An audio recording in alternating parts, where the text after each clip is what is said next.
Here we are in the Amazon, pinch me.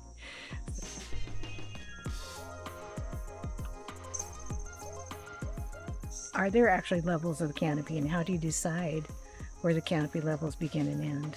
Teachers doesn't take to operate Velcro.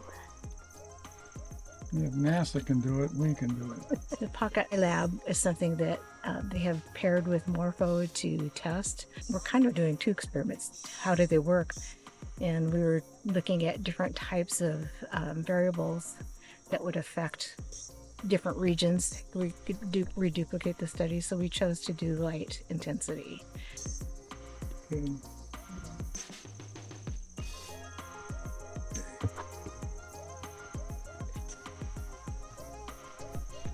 And of course.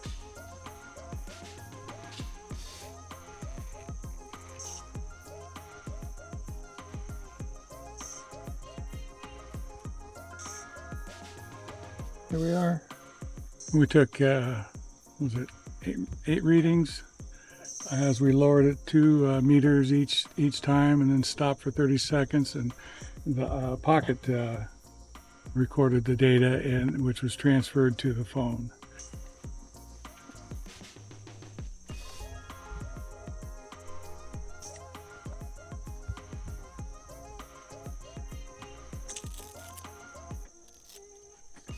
Together with the data that others are also collecting, we should be able to come up with a cleaner definition, perhaps, of different canopy levels.